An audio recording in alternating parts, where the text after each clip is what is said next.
តិចអូសទូរស័ព្ទសុកឃើញក្រុងកខ្មែរគេចុះក្នុងសារព័ត៌មានអន្តរជាតិយ៉ាងច្រើនតិចអថាមានមោទនភាពអូអីគេអង្គខ្មែរមានឈ្មោះនៅគេហទំព័រអន្តរជាតិអត់ទេណាអានេះគឺគ្រឿងញៀន1.3លានតោនដែលប្រទេសថៃច្រកគ្រឿងញៀនទាំងអស់ហ្នឹងយកទៅដឹកជញ្ជូនចែកចាយយកទៅលក់ឲ្យប្រទេសឥណ្ឌូនេស៊ីតែត្រូវបានសមត្ថកិច្ចអាជ្ញាធរឥណ្ឌូនេស៊ីចាប់បានហើយមិនដឹងថាពួកគេធ្វើរឿងហ្នឹងប្រមាណដងទៅហើយទេល្បិចអីគេខ្វាស៊ីបាយយកទៅលាបមាត់ប្រប៉ែតម្លាក់កុហកឲ្យមកប្រទេសយើងមិនថាប្រទេសខ្មែរពីយ៉ាន់ទៅណាគឺគេលើប្រទេសខ្មែរគេមិនសូវចូលចិត្តស្វាគមន៍ដោយសារភាគច្រើនគឺមានគេប្រកាច់ប្រខូចយើងច្រើនហើយព័ត៌មាននេះសំខាន់ណាបងប្អូនទាំងអស់គ្នាគឺវាប្រកាច់ប្រខូចពួកយើងមិនដឹងថាប្រមាណលើកប្រមាណដងប្រមាណសារហើយទេ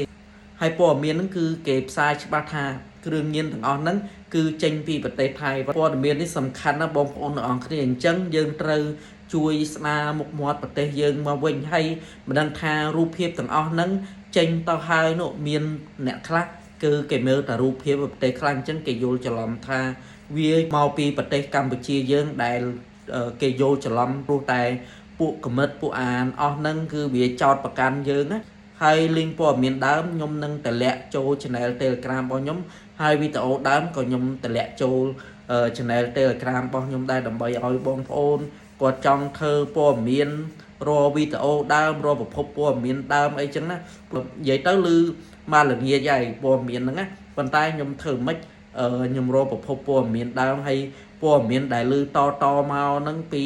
បងប្អូនខ្មែរយើងហ្នឹងអ្នកខ្លះគាត់យកតកាត់តបិទ logo អញ្ចេះបិទ logo អញ្ចោះធ្វើឲ្យពិបាកសួររកព័ត៌មានដើមមែនតើអញ្ចឹងបងប្អូនទាំងអស់គ្នាហ្នឹងហើយជួយគ្នាម្នាក់ម្ដាយម្ជើងដើម្បីស្ដារគេឈ្មោះការពារគេឈ្មោះប្រទេសយើងដែលពួកវាប្រកាច់ប្រខូចយើងអស់ជាច្រើនលើកច្រើនដងមិនដឹងថាប្រមាណដងទៅហើយទេ